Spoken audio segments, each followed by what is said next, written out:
হচ্ছে, আবার মিনিটেই তাদের কিন্তু মরণ হচ্ছে। যেমন এখানে যে আপনি এখানে হেঁটে এসেছেন, কত প্রাণী আপনার পায়ের তলায় পড়ে মারা গেছে তার সন্ধান নাই। আমি যে মাইকে কথা বলছি, এই শব্দ যন্ত্রের আওয়াজ শুনে কত প্রাণীর মৃত্যু হচ্ছে তার কোনো ইয়ত্তা নাই, এই সাউন্ডের রিফ্লেকশনের কারণে। তা নয়, আপনি যেখানে বসে আছেন এই বসা জায়গায় আপনি যদি কিছু মাটি তোলেন, ওটাকে যদি অণুবীক্ষণ যন্ত্রে পরীক্ষা করেন, তাহলে দেখবেন অসংখ্য ব্যাকটেরিয়া ভাইরাস রয়েছে, তারাও তো জীব। তাই এই জন্য বলছে 84 তিলক্ষ্যেষু শরীরেষু শরীরিণাম, সমস্ত প্রাণী জন্মলাভ করছে কিন্তু তাদের শরীর দ্বারা সেই ঈশ্বরের কর্ম মহতি অনুভব করা সম্ভব হচ্ছে না। তাহলে কি দ্বারা হচ্ছে? নমানুষ্যম বিনা অন্যত্রম তত্ত্বজ্ঞানম তু লভ্যতে, একমাত্র মানুষ শরীর দ্বারাই সেই ঈশ্বরের তত্ত্ব অনুভব করা যায়। মানুষ শরীর দ্বারাই একমাত্র সেই ঈশ্বরের বিভূতিকে জানা যায়। মানুষ শরীর দ্বারাই অথত ব্রহ্ম জিজ্ঞাসা করা যায়। অথত ব্রহ্ম জিজ্ঞাসা মানে আমি কে, আমি কোথা থেকে এসেছি, আমার এই জীবনের উদ্দেশ্য কি, এবং আমি মরার পরে কোথায় যাব, এই চারটি প্রশ্ন যতক্ষণ পর্যন্ত মানব হৃদয়ে উদিত না হয় ততক্ষণ কিন্তু সে মানুষ নয়। মানুষ দেহ পেয়েছে ঠিক, এই জন্য মানুষ শরীর হচ্ছে সেই শরীর যে শরীর দ্বারা সেই ঈশ্বরের মহতিকে অনুভব করা যায়। এই জন্য মানুষ শরীর হচ্ছে শ্রেষ্ঠ। স্বর্গের দেবতাবৃন্দ, নরকের যারা দোষী শাস্তি পাচ্ছে তারাও কিন্তু মনুষ্যজনিত প্রাপ্তি করতে চায়। কোথায় বলা হলো না? ওই ভাগবতেই বলা আছে। ভাগবতের প্রথম স্কন্ধের ভাগবতে 11তম স্কন্ধের 20তম অধ্যায়ের 12 সংখ্যক শ্লোকে ভাগবতকার বলে দিলেন যে দেখো, এই মানুষ শরীর দেবতারাও প্রাপ্তি করতে চান, আবার নরকে যারা শাস্তি পাচ্ছে তারাও মানুষ শরীর প্রাপ্তি করতে চান। কেন? তার কারণ দেব শরীর দ্বারা ভোগ হয় কিন্তু ভজন হয় না, আর পাপী শরীর দ্বারা যাতনা লাভ করা যায় কিন্তু ভজন হয় না। ভজন হয় একমাত্র এই মনুষ্য শরীরে, এই জন্য মানুষ হতে চান তারা সবাই। তাই আমরা মনুষ্য দেহ পেয়েছি। এই মনুষ্য দেহ পেয়ে আজকে যে এখানে আমরা আসতে পেরেছি খুব সৌভাগ্যবান। আমাদের এই মনুষ্য দেহের চরম পরিণতি যে স্থানে এসে হয়, এই শ্মশান মন্দির হচ্ছে সেই স্থান। সেই স্থানে বসে একত্রে আমরা যে আজকে হরিকথা সেবন করতে পারছি, এটা আমাদের কোটি জন্মের সৌভাগ্য। পদ্ম পুরাণের উত্তরখণ্ডের 195তম অধ্যায়ের 48 সংখ্যক শ্লোকে বলা হলো, দুর্লভৈব কথা লোকে শ্রীমদ্ ভাগবত উদ্ভাবা কোটি জন্ম সমর্থনা পুণ্য নৈবতে লভ্যতে। বলে দেখো, আমরা একেবারে সকালবেলা ঘুম থেকে উঠে ঘুমাতে যাওয়া পর্যন্ত কিন্তু আমরা কথা বলি, কিন্তু কোন কথা বলি, আবার কথা শুনিও। কিন্তু কোন কথা বলি এবং কোন কথা শুনি? বলে সমস্ত সারাদিন হয়তো বিষয়ের কথা চলে, দোকানপাটের ব্যবসা বাণিজ্যের কথা চলে, তা না হয়তো চাকরি বাকরির কথা চলে, মুখে তো সারাদিন এই নিয়ে ফুল ফোটাই। এই জন্য বলছে দিবস ও যামিনী কত আবল তাবাল পাচাল পড়িতে পারো, তার মধ্যে একবারও কি রাধা মাধব বলিতে নারো। পাখিদের যে বলানে বলি সে বলি আমরাও শিখলাম না। একটা পাখিকে যদি নিয়ম করে হরে কৃষ্ণ বা রাধা মাধব বলানো হয়, তাহলে কিন্তু সেই পাখিটির দিন অন্তে হরে কৃষ্ণ বা রাধা মাধব বলবে। কিন্তু আমরা এমনও সাধের মনুষ্য দেহ পাইয়া কি তবু ভাবনা কেহ, এবে না ভজিলে যশোদা সুত চরণে পড়িবি লাজে। এখন আমার সময় আছে, 2 ঘন্টা এক জায়গায় বসে ভাগবতীয় কথা শুনতে পারবো, কিন্তু এমন একটা দিন সময় আসবে যেদিনকে আমরা এই সময়টা পাবো না। কেন? আসিবে সমন করিবে দমন শ্লেষায় ধরিবে গলা, এমনও সাধের ও মধুর কৃষ্ণ নাম সেদিন বজনে যাবে না বলা, আর কর্ণেতে যাবে না শোনা। এই জন্য আমাদের আজকে সবার সৌভাগ্য হয়েছে কোটি জন্মের। দুর্লভ হইব কথা লোকে শ্রীমদ্ ভাগবত উদ্ভাবা কোটি জন্ম সমর্থনা পুণ্য নৈবতে লভ্যতে।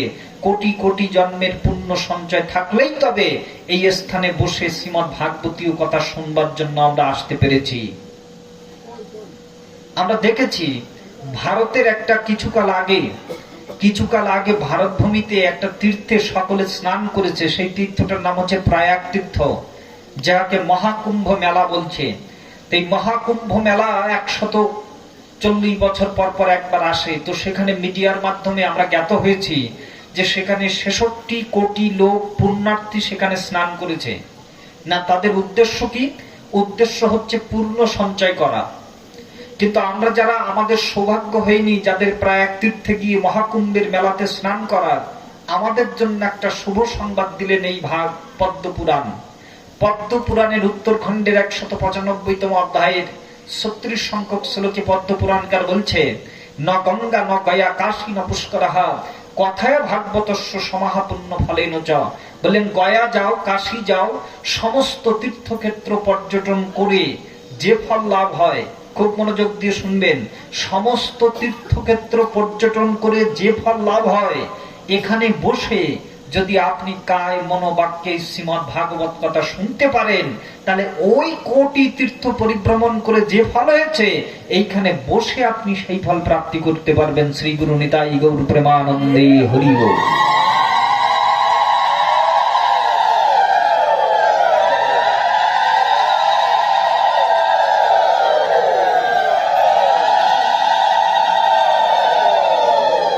এখানে বসেই আমরা সেটা পারবো।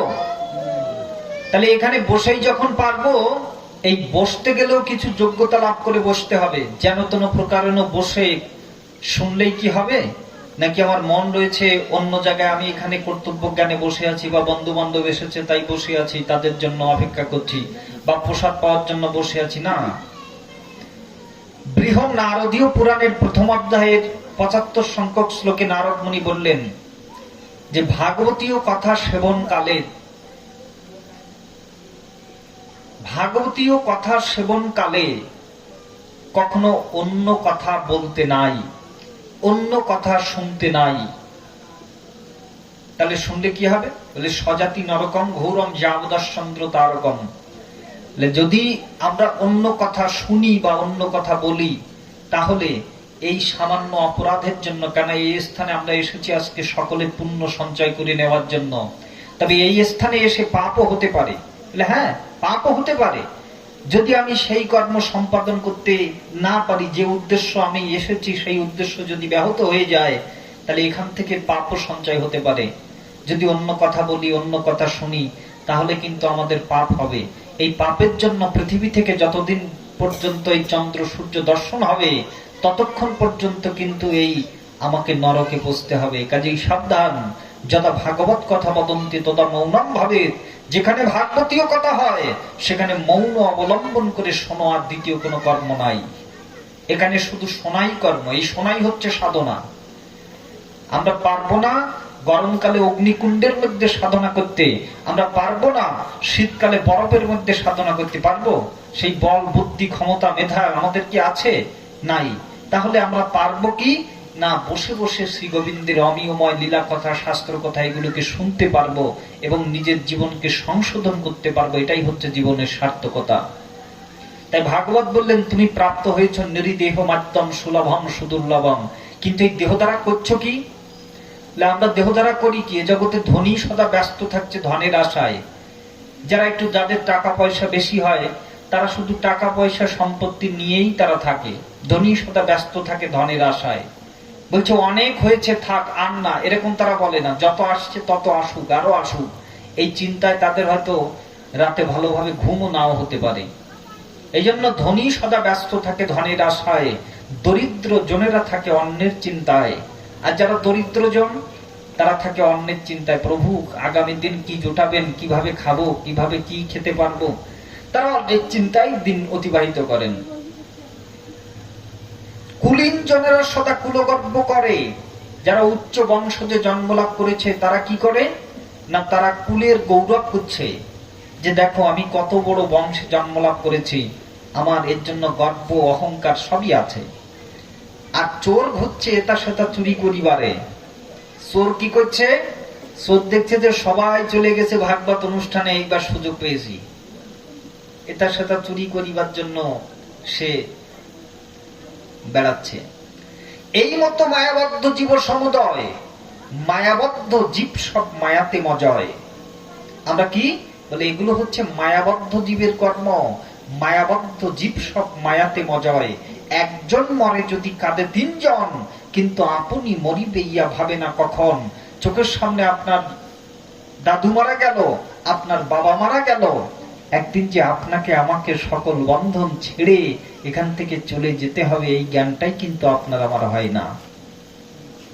এই জন্য মহাভারতের বনপর্বের মধ্যে পড়ে দেখবেন, মহাভারতের বনপর্বে যুধিষ্ঠির এবং বকরূপী ধর্মরাজের কথোপকথন রয়েছে। বকরূপী ধর্মরাজ প্রশ্ন করছেন মহারাজ যুধিষ্ঠিরকে, যুধিষ্ঠির তুমি বলো জগতের সব থেকে আশ্চর্য বিষয় কি? যে যুধিষ্ঠির উত্তর দিচ্ছেন, যদি আমাকে জিজ্ঞাসা করেন যে জগতে তো আশ্চর্যের অনেক বিষয় আছে, যেমন প্রাচীন যুগে ছিল মিশরের পিরামিড, ব্যাবিলনের ঝুলন্ত উদ্যান, ইফিসিউসের ডাইনা দেবীর মন্দির, রোডস দ্বীপের ব্রোঞ্জ নির্মিত অ্যাপোলো মূর্তি, আলেকজান্দ্রিয়া জিউসের মূর্তি, মধ্যযুগে ছিল চীনের মহাপ্রাচীর নানকিং এর চীনামাটির মিনার, ইংল্যান্ডের স্টোনহেঞ্জ, সেন্ট সোফিয়ার মসজিদ। আর বর্তমান যুগে তো আশ্চর্যের কোনো সীমা নাই। কম্পিউটার রয়েছে, রঞ্জন রশ্মি, কৃত্রিম উপগ্রহ, পারমাণবিক ও হাইড্রোজেন বোমা, আন্তর্মহাদেশীয় ক্ষেপণাস্ত্র, তারপরে তো আরো আছে ফেসবুক, টুইটার, হোয়াটসঅ্যাপ ইত্যাদি ইত্যাদি। তো যুধিষ্ঠির মহারাজ কি মহাভারতের মধ্যে এটাই বললেন যে দেখুন আগামীতে যে সব থেকে বড় কম্পিউটারটা হবে, এই কম্পিউটারটাই হচ্ছে সব থেকে বড় আশ্চর্যের জিনিস, যে কম্পিউটারে নিয়ন্ত্রণ করে চন্দ্র অভিযান করা যায়, সেটাই সব থেকে আশ্চর্যের জিনিস? না, সে কথা বলেন নাই। কি বলেছেন?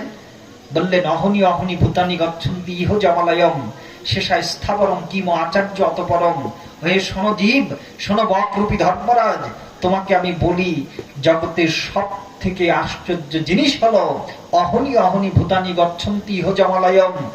প্রতি মুহূর্তে জীব জমালয় গমন করছে, প্রতি মুহূর্তে জীব জমালয় গমন করছে। শেষা স্থাবরম কিম আচার্য অতপরম।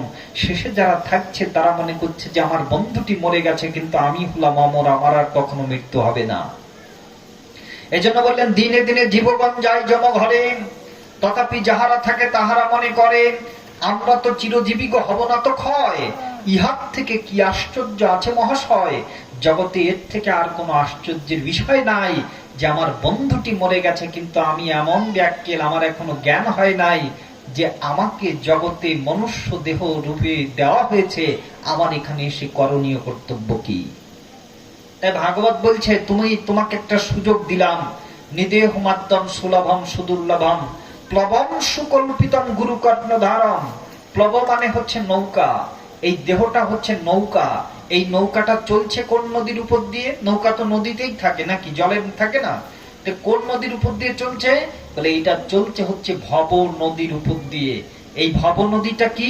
বলে ভব নদীটা হচ্ছে পৃথিবীর কোথাও নাই, পৃথিবীতে জল রূপে ভব নদী নাই। ভব নদীটা হচ্ছে জন্ম মৃত্যু জরা ব্যাধির আবর্তন চক্রে হচ্ছে ভব নদী। মানুষের জন্ম হয়, ভাগবত বলছে একটা প্রাণী ৬টি পর্যায় আছে।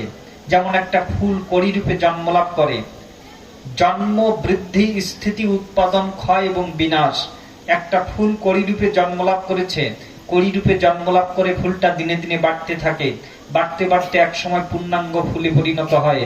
সেখানে সে কিছু বীজ উৎপাদন করে, বীজ উৎপাদন করার পরে আস্তে আস্তে ফুলটা শুকাতে থাকে, শুকিয়ে এক সময় সে কিন্তু ঝরে পড়ে যায়।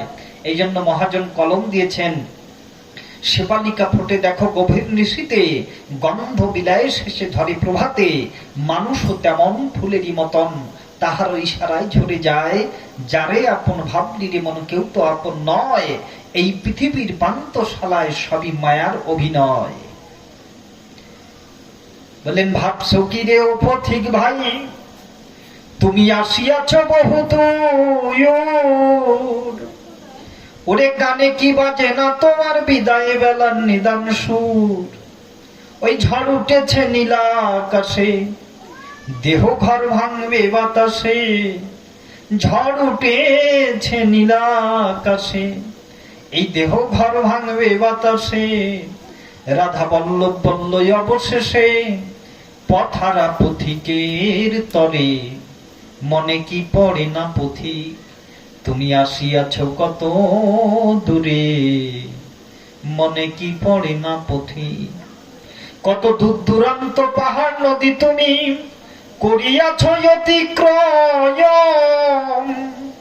ওরে কোথাও তো মিলে নাই পথিক তোমার বিশ্রাম করিবার আশ্রম। তুমি ঘুরতেছ যার পিছে পিছে, কয়দিন বসে থাকবে বেঁচে, আজ আছে সে তোমার কাছে, কাল পালাবে তোমায় ছাড়ি, মনে কি পড়ে না পথিক, তুমি আসিয়াছ কত দূরে, মনে কি পড়ে না পথি। আমাদের কি মনে আছে কত দূরে চলে এসেছি সেই ঈশ্বরকে রেখে, যে তার ছায়ায় আমরা ছিলাম, তার অংশ হয়েই ছিলাম, তার অংশ থেকে যেই পৃথক হয়েছি সেই আমাদের মধ্যে মায়া পিশাচিনী একটা মায়া প্রকৃতি প্রদত্ত খাঁচা দিয়েছে। এই খাঁচা নিয়ে আমরা মনে করছি এটাই বোধহয় আমি। এই দেহটাকে যে আমি বোধ, এটাকে বলে দেহাত্মবোধ। আর দেহটা আলাদা, আমি আলাদা, এটাকে বলে দেহাত্ম বিবেক। তাই মানুষের যখন কিনা দেহাত্মবোধ ছেড়ে দেহাত্ম বিবেক প্রস্ফুটিত হয়ে যায়, তখন কিন্তু মানুষ তার নিজ আত্ম অনুসন্ধান করতে পারে। কিন্তু আমরা কি করি, আমাদের সকল কাজের পাই যে সময়, তোমারে ডাকিতে সময় পাইনে, আমি কত কি যে খাই ভৎস আরো ছাই, তব নামামৃত কখনো পান করিনি। আমাদের সব করার সময় হচ্ছে, কিন্তু যখনই আত্ম অনুসন্ধান, আত্মচেতনা, আত্মশুদ্ধি, আত্মনিবেদন, এই সমস্ত যখন নিজের মধ্যে সন্ধান করতে যাব বা সাধুকথা হরিকথা শুনতে যাব, তখনই আমাদের সময় থাকে না বা সময় হয়ে ওঠে না। আমাদের হিন্দুদের হচ্ছে দুটো অজুহাত। আমরা বলি যে বাবা ধর্ম করো, তাহলে ধর্ম, তারা বলবে কি না আমার সময় হয় নাই আর আমি সময় পাই নাই। আপনি ধর্ম করেন না কেন? বলে আমি সময় পাই না, তো ব্যবসা বাণিজ্যের মধ্যে থাকতে হয়। আবার আমরা প্রশ্ন করি, আচ্ছা ধর্ম বড় নাকি কর্ম বড়? ধর্ম বড় নাকি কর্ম বড়, কোনটা বড়? এই ধরনের প্রশ্নপত্র করে থাকি। কিন্তু আসলে আমরা ধর্মটাকে মনে করেছি যে ঠাকুর ঘরের বা মন্দিরের মধ্যেই বোধহয় ধর্ম, আর বাইরে যেখানে আমি কর্ম করি আমরা বলি যে দেখুন এই কর্মের মাঝে আপনার আমাকে এ করবেন না, এটা আমার কর্ম। আর আমি যেখানে হয়তো আপনি যে দীক্ষায় প্রাপ্ত হন, আপনি মা কালীর দীক্ষা নেন, শিব ঠাকুরের দীক্ষা নেন, বৈষ্ণবীয় দীক্ষা নেন, অনুকূল হন, মতুয়া হন, ইত্যাদি হন, আমরা মনে করি কি বোধহয় এইটুক আমাদের ধর্ম অনুষ্ঠান যেখানে হয় এখানেই বোধহয় হয় ধর্ম। আর আমি যেটা কর্মস্থান আছে এটাই বোধহয় আমাদের কর্ম। কর্মস্থান কর্মের জায়গায়, ধর্মস্থান ধর্মের জায়গায়। কর্মস্থানে ধর্মকে টানবেন না। যদি টানা হয়, যদি কর্মের মাঝে ধর্মকে না ঢোকানো হয়, তাহলে আপনি হয়তো চাকরি করছেন, আপনি ঘুষ খেতে পারেন। আপনি হয়তো ব্যবসা করছেন, হয়তো ফাঁকি দিচ্ছেন মানুষকে। এই জন্য ঠাকুর অনুকূল চন্দ্র বললেন, দেখো কর্মের মাঝে ধর্মকে যে প্রতিষ্ঠা করতে পারলো না, ধর্মে কর্মে আনলো বিভেদ, পদে পদে তার লাঞ্ছনা। ধর্মে কখনো কর্মে বিভেদ আনা যায় না, কর্মের মাঝে ধর্মকে প্রতিষ্ঠা করতে হয়। এবং কর্মের মাঝে ধর্মকে যে প্রতিষ্ঠা করতে পারলো না, ধর্মে কর্মে আনলো বিভেদ, পদে পদে তার লাঞ্ছনা। এই ধর্ম অনুশীলন করতে গেলে কি প্রথম দরকার হচ্ছে শ্রদ্ধা। আদৌ শ্রদ্ধা অত ভজনক্রিয়া। যদি শ্রদ্ধা না থাকে তাহলে আমি কেন, এখানে এসে যদি স্বয়ং কৃষ্ণ তার কথা তিনি নিজে বলেন, আর শ্রোতারের অন্তরে যদি শ্রদ্ধা শূন্য হয়, শ্রদ্ধা না থাকে তার কথায়, তাহলে কৃষ্ণ বক্তা হলেও সেই কথা শ্রবণ করে শ্রোতাদের কোনো ফল লাভ হবে না। বুঝতে পারছেন? শুধু আমি নই, আমি তো খুলনা থেকে আসছি, তো যদি গোলক বৃন্দাবন থেকে সাক্ষাৎ কৃষ্ণ আছেন, বৃন্দাবন থেকে কৃষ্ণ এসে তার নিজের কথা তিনি যদি শোনান, আর যদি শ্রোতাদের শ্রদ্ধা না থাকে, তাহলে সেই কথা শুনে কোনো ফল লাভ হতে পারবে না। কারণ কি? দুর্যোধনকে কৃষ্ণ বলছেন, হ্যাঁ গো দুর্যোধন, তুমি পঞ্চ পাণ্ডবদের 5খানা গ্রাম দিয়ে দাও। যদি 5খানা গ্রাম দিয়ে দাও, তাহলে এই রক্তক্ষয়ী সংগ্রামী যুদ্ধ আর হবে না এবং সবাই সুখে শান্তিতে থাকতে পারবে। কিন্তু দুর্যোধন কি বলেছিলেন? দুর্যোধন বলেছিলেন যে আমি পতিতা স্ত্রীকে আমি আমার নিজের স্ত্রীর মর্যাদা দিতে পারি, কিন্তু পঞ্চ পাণ্ডবদের 5খানা গ্রাম দিতে পারবো না। আমি কুষ্ঠ রোগীকে আলিঙ্গন করতে পারি, কিন্তু পঞ্চ পাণ্ডবদের 5খানা গ্রাম দিতে পারবো না। আমি আমার মস্তকটা কেটে ওই যে যমরাজের হাতে ধরিয়ে দিতে পারি, কিন্তু পঞ্চ পাণ্ডবদের 5খানা গ্রাম দিতে পারবো না। বিনা যুদ্ধে নাহি দেব সুচাক্র মেদিনী, বিনা যুদ্ধে সূচের অগ্রভাগের মেদিনীটুকু আমি দেব না। তাহলে বলেছিল কে? বলেছিল তো কৃষ্ণ। কৃষ্ণ কে? ঈশ্বর পরম কৃষ্ণ সচ্চিদানন্দ বিগ্রহ, অনাদির আদি গোবিন্দ সর্ব কারণ কারণম। তিনি তো সমস্ত সৃষ্টির আদি কর্তা বলা হয়। সর্ব কারণ কারণম মানে সবকিছু করতে গেলে, কোনো কাজ করতে গেলে একটা কারণ থাকে। তো সেটা থাকে আপত্য বা নিমিত্ত কারণ, কিন্তু পরম সূক্ষ্ম কারণ হচ্ছে সেই শ্রীকৃষ্ণ গোবিন্দ মাধব, তিনি পরম সূক্ষ্ম কারণ। এই জন্য তাকে সর্বকারণ কারণ বলা হয়। তিনি আজকে দুর্যোধনকে বলছেন, কিন্তু বক্তার কথায়, কৃষ্ণের কথায় দুর্যোধনের শ্রদ্ধা নাই। এই জন্য রক্তক্ষয়ী সংগ্রামী বিপদকালে বিপরীত বুদ্ধির কারণে সে কিন্তু গোল্লাই গেল। তাহলে শ্রোতাদের যদি শ্রদ্ধা না থাকে বক্তার কথায়, তাহলে শ্রোতারা কোনো ফল প্রাপ্তি করতে পারবে না। জানেন তো, রামায়ণ আপনারা সবাই দেখেছেন, ডিস্কের মধ্যে কেউ কেউ পড়েছেন। রামায়ণের মধ্যে সব থেকে বড় পণ্ডিত হচ্ছেন রাবণ। তিনি যত বড় পণ্ডিত তৎকালীন সময় ছিলেন ত্রেতা যুগে, এমন পণ্ডিত ওই ত্রেতা যুগের মধ্যে আর কেউ ছিল না। রাম নয়, তিনি এমন শিব ভক্ত ছিলেন যে কিনা শিবের যে তাণ্ডব স্তোত্র, এটা রাবণ কর্তৃক রচিত। আপনাদের সকলের মোবাইলে হয়তো কম বেশি বাজে।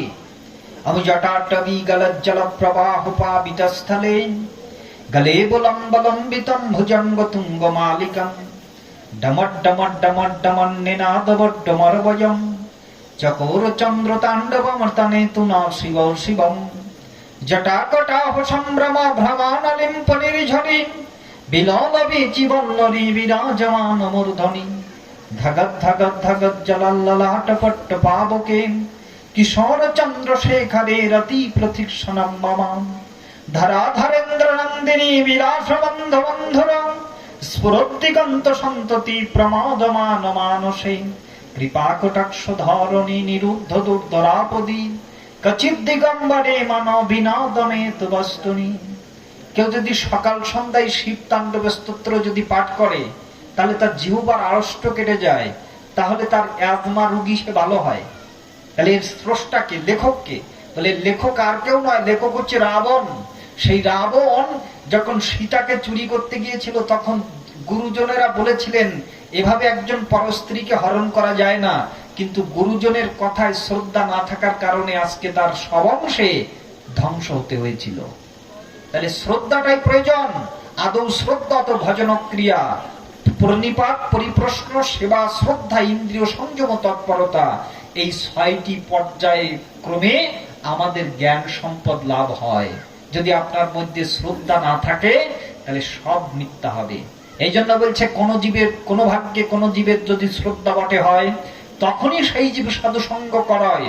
সাধু সঙ্গ হইতে হয় শ্রবণ কীর্তন, কীর্তন অন্তে হয় জীবের অনর্থ নিবর্তন, অনর্থ নিবৃত্তি হলে ভক্তি নিষ্ঠা হয়, নিষ্ঠা হইতে ভক্ত চিত্তে রুচি উপজয়, রুচি হইতে চিত্তে বাড়ে আসক্তি প্রচুর, আসক্তি হইতে বাড়ে কৃষ্ণ প্রত্যঙ্কুর, সেই ভাব গাঢ় হলে ধরে প্রেম নাম, সেই প্রেম প্রয়োজন সর্ব আনন্দ ধাম। এই জন্য মূলে যেটা দরকার সেটা হচ্ছে শ্রদ্ধা। আপনি যা কিছু করুন তার জন্য আপনাকে শ্রদ্ধা থাকতেই হবে, নাহলে আপনি সেটাতে সাকসেসফুল হতে পারবেন না। এই শ্রদ্ধার দ্বারা কি হয় না, সাধু সঙ্গ হয়। সাধু সঙ্গ হয়। আজকে যে এখানে সাধু সঙ্গের মাধ্যমে মহতি কৃষ্ণ কথা শুনছেন, সাধু সঙ্গ কেন করতে হবে? বলে, ক্ষণমীয় সজ্জন সঙ্গ তিরকা ভবতি ভবার্ণব তরণে নৌকা। যদি ক্ষণমীয় মানে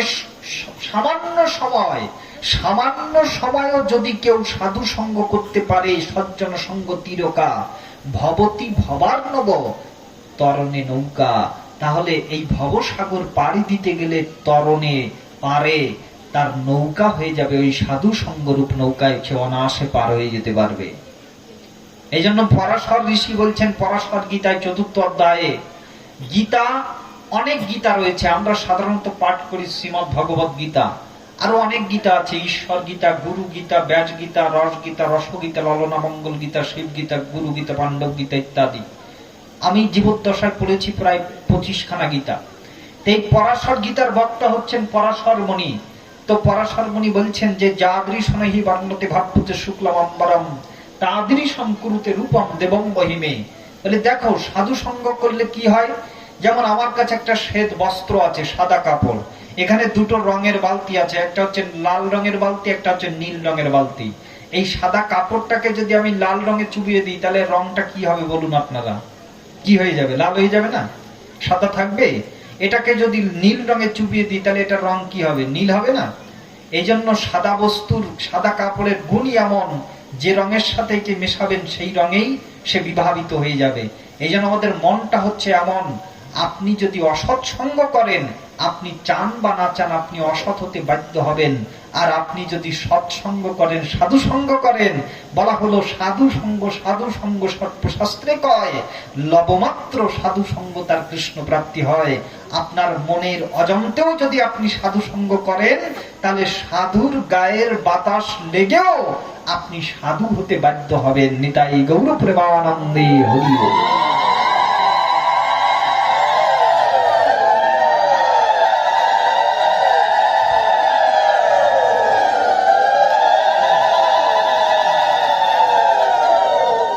এটাই হচ্ছে সাধু সঙ্গের মহিমা।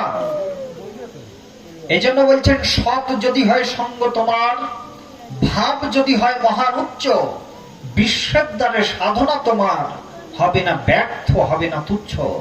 আমাদের উদ্দেশ্য যদি সৎ থাকে, আমাদের চেতনা যদি সৎ থাকে, আর আমরা সতের সঙ্গ যদি করতে পারি, তাহলে যতটুক করব, যত সময় করব, নেহাবিক্রমা স্বস্তে প্রত্যাবায়ন বিদ্যতে স্বল্প মাপস্য ধর্মস্য ত্রায়তে মত ভগবত গীতা। ভগবত গীতায় ভগবান দ্বিতীয় অধ্যায়ের 40তম শ্লোকে বলে দিলেন, সেই সৎসঙ্গরূপ নিষ্কাম কর্ম যদি কেউ অনুশীলন করে, যতটুক করবে সেই ফল অক্ষয় হয়ে থাকে, সেই ফল কখনো ক্ষয় হয় না। এই জন্য আজকে আমরা সবাই সৌভাগ্যবান, সাধু সঙ্গ পাচ্ছি। আচ্ছা, এই সাধু সঙ্গ মানেটা কি? সাধু সঙ্গ মানে কি সাধুকে জড়িয়ে ধরা নাকি? বলছে না, সাধুর অঙ্গের সাথে অনেকেই থাকে। যেমন সাধুর মাথায় চুল থাকে, এই যে একজন, আপনার সবাই সাধু বলা হয়েছে কেন? যাহারও মুখেতে একবার আইসে কৃষ্ণ নাম, তাহা মহাপ্রভু বলছেন তাহাকেই জানি বলি, জানিও বৈষ্ণব প্রধান। তাহলে বৈষ্ণব সবাই, সাধুর মাথায় তো কি থাকে? উকুন থাকে না? তা উকুন থেকে সাধুর রক্ত খেয়েই সে জীবিত থাকে, তাহলে তার কি সাধু সঙ্গ হলো? বলে না তো। সাধু সঙ্গ মানে হচ্ছে সাধুকে জড়িয়ে ধরা নয়, সাধুর বাক্য মেনে চলা। এটাই হচ্ছে প্রকৃত সাধু সঙ্গ। এই সাধুর বাক্যকে আমি কতটুক মেনে চলতে পারছি, আর মেনে চলে আমি কতটুক আচরণের দ্বারা মর্মার্থ উপলব্ধি করতে পারছি প্রতিটা পরতে পরতে, সেটাই হচ্ছে বিষয়। এই সাধু সঙ্গের মাধ্যমে জানা যায় আমাদের মানুষ জীবনের উদ্দেশ্য কি। তাই সাধুগণ কীর্তন করলেন ভাগবতের, বললেন কি, নিদেহ মাধ্যম সুলভম সুদুর্লভম প্লবম সুকল্পিতম গুরু কর্ণধারম। তুমি যে মনুষ্য জীবনটা পেয়েছো, এই মনুষ্য জীবনে একজন কাণ্ডারি তুমি গ্রহণ করো। এই দেহটা যেমন নৌকা, নৌকায় যদি কিনা মাঝি না থাকে, তাহলে সেই নৌকাটা কিন্তু উদ্দেশ্যহীন হয়ে যায়, তাই না? একটা নদীতে আপনি নৌকা ছাড়েন, তো নৌকার মাঝি নাই, তাহলে উদ্দেশ্যহীন ভাবে যেখানে সেখানে ঘোরাফেরা করবে, তাই না? এবার যদি মাঝি থাকে, তাহলে তার একটা গন্তব্য থাকে। তাই আমাদের জীবনে মনুষ্য দেহটা হচ্ছে নৌকা। এই নৌকায় একজনকে কাণ্ডারি রূপে বসাতে হবে। কে সেই কাণ্ডারি? লাসুক না পুবালি বাতাস তুফানে করুকারি, শ্রী গুরু কাণ্ডারি হলে উঠে যাবে পারি। যদি শ্রী গুরুকে আপনি কাণ্ডারি করতে পারেন, তাহলে অবশ্যই আপনার এই, আমাদের দেহটা হচ্ছে ভজনহীন দেহ, আর শ্রী গুরুর দেহটা হচ্ছে ভজন সিদ্ধ দেহ। এই ভজনহীন দেহটাকে যদি ভজন সিদ্ধ দেহের সাথে নমন করা যায়, তাহলে কিন্তু তিনি উদ্ধার হতে গেলে ভগবান আমাকে আগে উদ্ধার করবেন, তার আগেও আমাকে উদ্ধার করে দেবেন আগে। কেন? ভক্তের চরণে যিনি পড়ে থাকেন, ভগবান তাকে উদ্ধার আগে করেন, তারপরে ভক্তকে উদ্ধার করেন। ঠাকুর রামকৃষ্ণের কাছে জিজ্ঞাসা করছেন এক ভক্ত, হ্যাঁ গো ঠাকুর, গুরু কেন প্রয়োজন বলুন তো? তখন ঠাকুর রামকৃষ্ণ বলছেন যে, দেখো এই যে পাশে একটা নদী দিয়ে স্টিমার যাচ্ছে, দেখেছো? বলে হ্যাঁ দেখেছি তো। বলে এই স্টিমারটা অমুক গন্তব্যস্থলে কত সময় পৌঁছাবে, কত সময় পর পৌঁছাবে? বলে এর যে গতি আছে, ঘন্টাখানিক লেগে যেতে পারে। পাশে একটা ডিঙি নৌকা যাচ্ছে, দেখেছো? বলে হ্যাঁ দেখেছি গুরুদেব।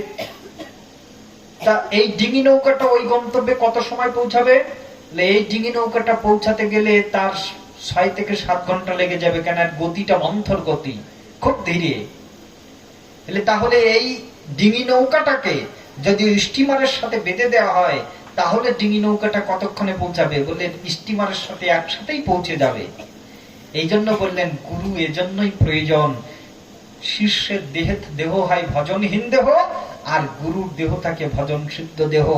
গুরু যদি কৃপা করেন, শিষ্য যদি তার উপরে সমর্পণ করে, তাহলে সেই গুরু কৃপায় একসাথেই গোবিন্দের নিকটে পৌঁছানো যায়। শ্রী গুরু নিতাই গৌর প্রেমানন্দে হরি বল। তাহলে থাক না, এই ভাগবত পাঠের সময় একবার জয়ধ্বনি দিবেন, 3 বার দিবেন না, একবার দিবেন।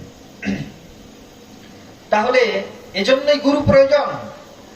আপনি যখন গীতা পড়তে যাবেন, সেই গীতার মাঝেও বলা আছে, গীতায় আপনি প্রথম পড়তে গেলে অথ ধ্যানমের মধ্যে বলা আছে, বিশ্বদ্রোণ তটা জয়দ্রুত জলা গান্ধার নীলত পলা শল্য গ্রাহবতী কৃপেন বহিনী কর্ণের বেলাকুলা অশ্বথামা বিকর্ণ ঘোর মকরা দুর্যোধনাবর্তিনী শতুর্ণা খলু পাণ্ডবী রণনদী কৈবর্তকে কেশ হবে। একটা রণনদী তৈরি হয়েছে, যার এক তীরে রয়েছে হচ্ছে ভীষ্ম, আরেক তীরে রয়েছেন দ্রোণাচার্য। ভীষ্ম দ্রোণ তটা জয়দ্রুত জলা, জয়দ্রুত হচ্ছে যার জল, গান্ধার নীলত পলা, গান্ধারী পুত্রগণ যাতে নীলোৎপল মানে পদ্ম, শল্য গ্রাহবতী শল্য যাহার কুম্ভীর, কৃপেন বহিনী কৃপাচার্য যার প্রবাহ স্বরূপ, কর্ণেন বেলাকুলা কর্ণ যার বেলাভূমি, অশ্বথমা বিকর্ণ ঘোর মকরা, অশ্বথমা বিকর্ণ হচ্ছে ঘোর মকর সদৃশ, দুর্যোধনা বর্তিনী শতুর্ণা খলু পাণ্ডবী রণনদী কৈবর্তকে কেশ হবে। দুর্যোধন যার আবর্তন চক্র, এই নদী পার হবার ক্ষমতা অর্জুন কেন, অর্জুনের বাবারও সাধ্য নাই। তাহলে কি করে সহজে যুদ্ধে জয়লাভ হলো? বলে সহজে সে নদীটা পার হয়ে যেতে পারলো, কারণ হচ্ছে কেশব কর্ণধার হয়েছিল। সেই কৃষ্ণ কর্ণধার রূপে, তার সারথী রূপে বসে এই জন্য তাকে পথ নির্দেশনা দিয়েছিলেন, এবং তার উপরে আসা সমস্ত অস্ত্রের আঘাত তিনি নিজের মধ্যে নিয়েছিলেন এবং অর্জুনকে জয়ী করে দিয়েছিলেন। কেশব কর্ণধার ছিল বিধায়। এই জন্য কৃষ্ণ গীতার মধ্যে শুরুতে দেখবেন আছে, গীতার 2য় অধ্যায়ের 7ম শ্লোকে বলছেন, কার্পণ্য দোষ উপহত স্বভাব পৃচ্ছামিতাং ধর্ম সমূঢ় চেতা যৎশ্রেয় নিশ্চিতং শিষ্যস্তং সাধিতাং মাং প্রপন্নম। হে কৃষ্ণ, আমি আমার নিজেকে চিনতে পারছি না, আমি কিং কর্তব্য বিমূঢ় চেতা হয়ে গিয়েছি, আমি ভালো মন্দ বুঝতে পারছি না। আমরা যখন ভালো মন্দ দ্বিধাদ্বন্দ্বের মধ্যে পড়ে যাই, কোনটা আমার জন্য ভালো হবে, কোনটা আমার জন্য খারাপ হবে, এইটা যখন আমরা না নিশ্চয় করতে পারি, তখন কিন্তু শ্রী গুরুর শরণাগতি নিতে হবে। গুরু আমি নির্ণয় করতে পারছি না, তিনিই আপনাকে পথ নির্দেশনা দেবেন, এবং তার পথেই চললে আমাদের কল্যাণ এবং মঙ্গল সাধিত হবে। এই জন্য বলছেন গুরু কর্ণধারম। তাই গুরু যাকে করতে হবে, সেই গুরুরও যোগ্যতা থাকছে বটে। যে কেউ গুরু হতে পারেন না, যে কারোর কাছ থেকে গুরুর দীক্ষা নেওয়া যায় না। গুরুর যোগ্যতা কি? ভাগবতের মধ্যে বলা আছে, গুরুর 2টো যোগ্যতার কথা বলা আছে। একটা হচ্ছে পরব্রহ্মে নিষ্ণাত, দ্বিতীয়টা হচ্ছে শব্দ ব্রহ্মে নিষ্ণাত। পরব্রহ্মে নিষ্ণাত হচ্ছে ভগবান শ্রীকৃষ্ণের অগাধ ভক্তি, আর শব্দ ব্রহ্মে নিষ্ণাত হলো তিনি সমস্ত শাস্ত্রের জ্ঞান তিনি সঞ্চয় করে রেখেছেন। শিষ্যকে শাস্ত্রের জ্ঞান দিয়ে তার সমস্ত সংশয়কে ছেদন করতে পারবেন এমনতর ব্যক্তি হচ্ছে গুরু পদবাচ্য। এজন্যই তো বলা হয় গুরু ব্রহ্মা গুরু বিষ্ণু গুরুদেব মহেশ্বর গুরুরেব পরম ব্রহ্ম তস্মৈ শ্রী গুরবে নমঃ। গুরুকে ব্রহ্মা বলা হচ্ছে, গুরুকে বিষ্ণু বলা হচ্ছে, গুরুকে মহেশ্বর বলা হচ্ছে। কেন? গুরু কি ব্রহ্মা নাকি? ব্রহ্মা তো সৃষ্টি করেন। গুরু কি বিষ্ণু নাকি? বিষ্ণু তো পালন করেন। গুরু কি মহেশ্বর হতে পারেন? মহেশ্বর তো ধ্বংস করেন। তবু গুরুর যে পদ, এই পদের মাঝে কেন এই শব্দগুলো সংযোজিত করা হলো? বলে করার কারণটা হচ্ছে গুরুদেব পালক সৃষ্টি করেন। কি সৃষ্টি করেন? বললেন কৃষ্ণ মন্ত্র প্রবেশন মায়া দেহস্য নাশত। আমাদের এই দেহের মধ্যে আমরা একটা মায়িক দেহ রূপে কল্পনা করে আছি। শিষ্যের কর্ণ হয় যোনি, আর গুরুদেবের জীব হয় লিঙ্গ। ওই লিঙ্গ হতে উদ্গৃহীত কৃষ্ণ মন্ত্র হচ্ছে বীর্য। ওই বীর্য কর্ণ কুহর দিয়ে প্রবেশ করে শিষ্যের হৃদয়ে স্থান লাভ করে, এবং সেখানেই জন্ম হয় ভক্তিলতার। ওই ভক্তিলতাটা বাড়তে বাড়তে গোলক বৃন্দাবনের দিকে যায়। এই জন্য গুরুদেব কি করেন? কৃষ্ণ মন্ত্র প্রবেশ জয় শ্রীমদ্ ভাগবতীয় কথা কীর্তন কি, কথা কীর্তন শ্রবণকারী ভক্তবৃন্দ কি, নিতাই গৌর প্রেমানন্দে হরি বল। জোর করে জয়ধ্বনি দিন।